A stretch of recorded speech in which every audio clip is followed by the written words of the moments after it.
Okay guys, so nasa loob tayo ng ating sasakyan, ating Kona, no? So, ito meron siyang ganito eh. Tanggalin po muna natin siya, no? Ayan, so ito nga sabi ko sa inyo guys, kasi nga ito talagang pag nabibilad, pag pansin ko talaga, ang init nito. Mainit talaga siya, no? Mainit. Kasi hindi nga po tayo siya naka-tint, wala tayong tint.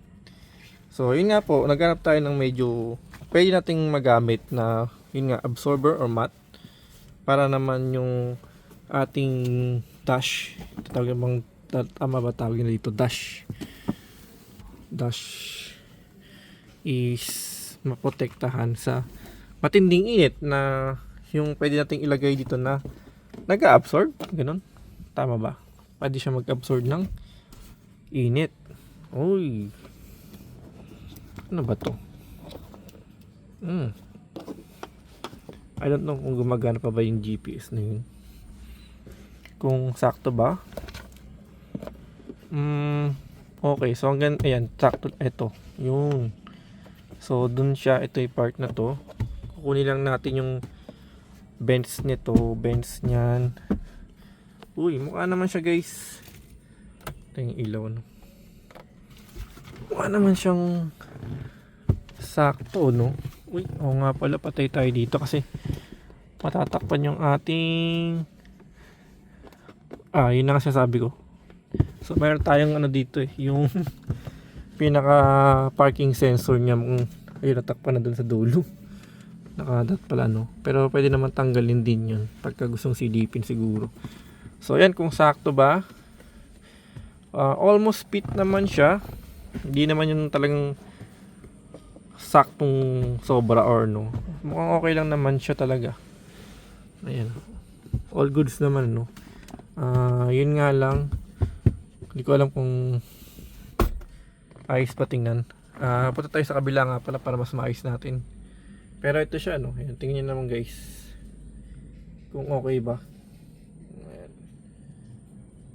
Okay, so dito tayo sa pinaka driver side na, no, para mas ma-check ninyo. Okay. Yun nga. Ayun. So natakpan siya kasi nga yung ating ano dito, no. Pwede ba itong matanggal? Nakadikit eh, no. Sige, hayaan mo natin dun yun. Ayan. Pero ayan, natakpan naman siya. Tignan natin dito, ayan. Kasi meron pa siya dito eh. Okay nga lang, di siya masyadong binat. Pagdating dito, ayun na siya. Pero kung ang importante dito kasi guys is magamit natin siya sa tama, ano.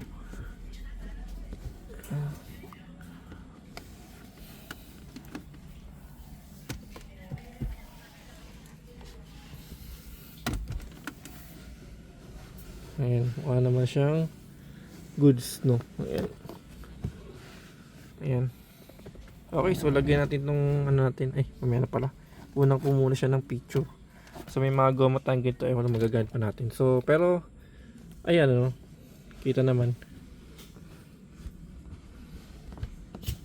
Okay, so bigyan ko kayo ng itsura pag nasa labas.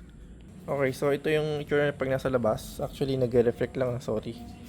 Nagre-reflect lang talaga siya. Pero mukhang okay na rin. Ayan, no, diba? So yun. So mukhang all goods naman siya guys. Yan, pero syempre ang purpose talaga nito, kung makakaramdam, mag-iin pa ba yung loob nito, or mapoprotektahan talaga niya yung ating ibabaw or dash na to kung tawagin nila, no? Tama ba? Yun, kasi ito nga pagka nabibilad, mainit talaga to. Ang singaw, ramdam ko na eh. So yun guys, sa ngayon ito lang muna kasi hindi pa natin natetesting pag maaraw na maaraw talaga or nakabilad siya, no. Pero thank you for watching guys, and see you on my next video po, no.